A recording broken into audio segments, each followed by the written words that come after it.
Okay, let's just widen that debate for a moment because there are several big questions that we want to raise. Is Donald Trump arm twisting India, as some believe? Are Russian oil imports an excuse, or are Indian company-specific corporates profiteering beyond all limits? What impact will tariffs have on the Indian economy? And what should the Narendra Modi government now be doing? Two special guests joining me. Sajid Chinoy is Managing Director and Chief India Economist at JP Morgan. He's also a part-time member of the Economic Advisory Council to the Prime Minister. And Navteej Sarna is a distinguished diplomat, former Indian ambassador to the United States. Thank you both, gentlemen, for joining me. I want to come to you, Sajid, first. How do you see this now playing out, particularly in the near term? There's an element of panic. We're hearing textile exporters are making pleas to the Prime Minister. They want intervention, fearing the worst. How do you see it playing out in the short term on the Indian economy now that Trump is going ahead, as of now, with this 50% tariff? Thank you, Rajdeep. A lot will depend on whether tariffs settle at 50%, or can we claw them back to 25% by negotiating in the coming weeks and months. If you assume that they settle at 50% for some length of time, there will be an impact here. The starting point is that about 1% of India's GDP is exposed to tariffs in the US. A lot of this is in labor-intensive sectors, textiles, leather, gems and jewellery, footwear.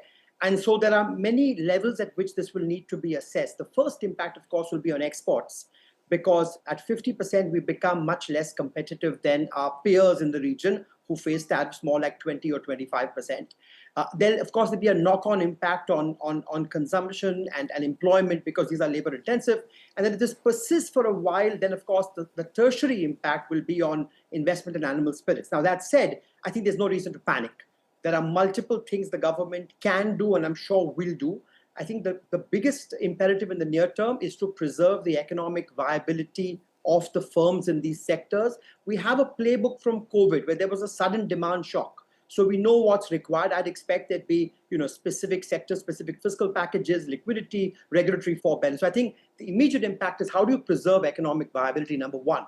Number two, I agree with what Jeff Sachs says. The US is our largest trading partner, but the US accounts for just 15% of global imports. There is a trading world outside the US, and India must seek to exploit that, diversify and deepen and strengthen our trading relationships in tandem. We've made good progress on the India-UK deal. I think it's important to push ahead with the Euro deal as soon as possible. Also consider regional deals, CPTPP, the Asian Free Trade Arrangement. That's where the growth and dynamism is. So I think that's the second thing we should do.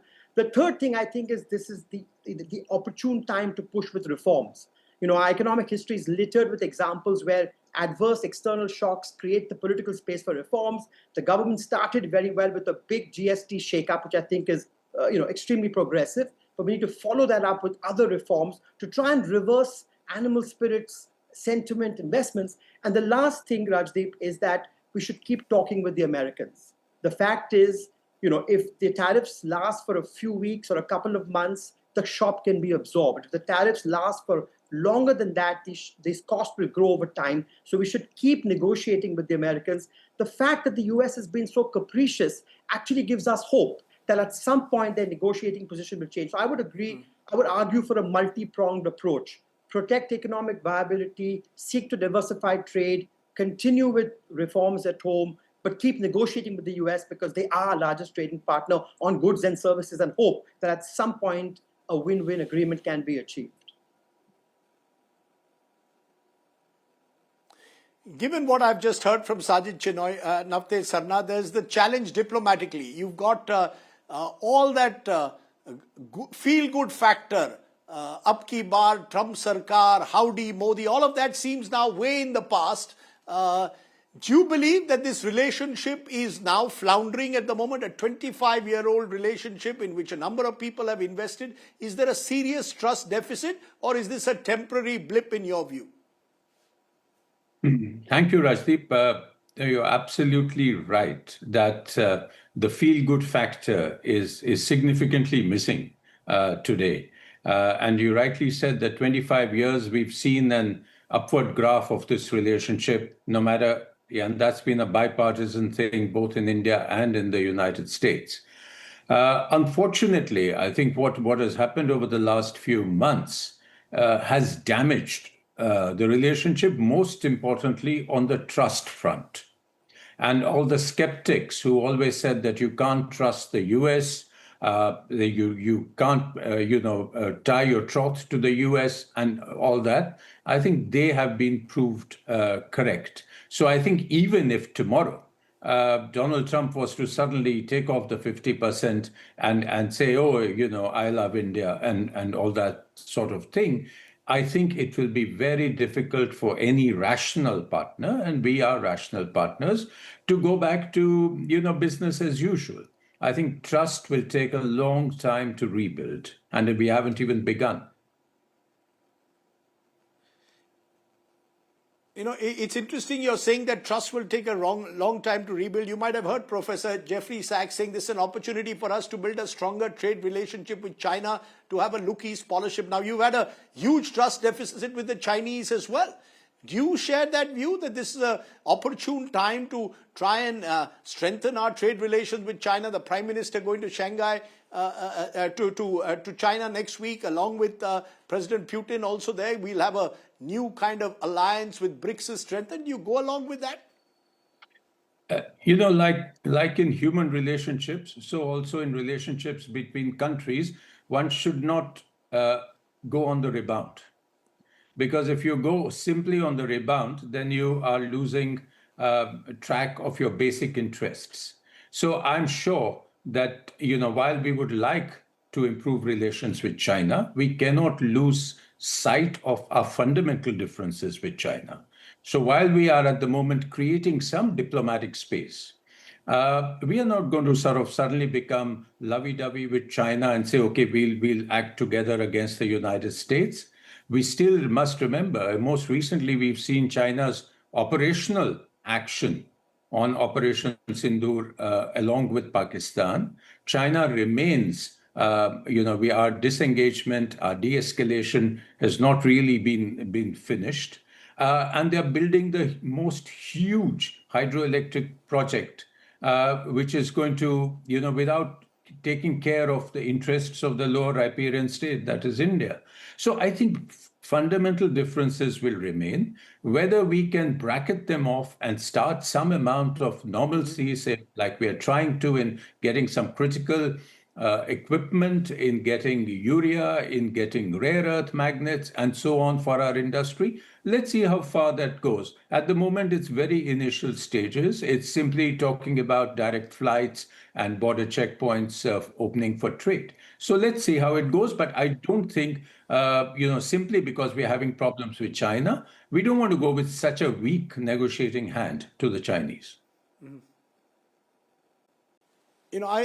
It's interesting the way you're putting it there, Mr. Sarna. Sajid Chinoy, the Russian factor here. We are hearing Americans saying it time and again. Donald Trump, his trade advisor, saying India must stop profiteering from oil purchases from Russia.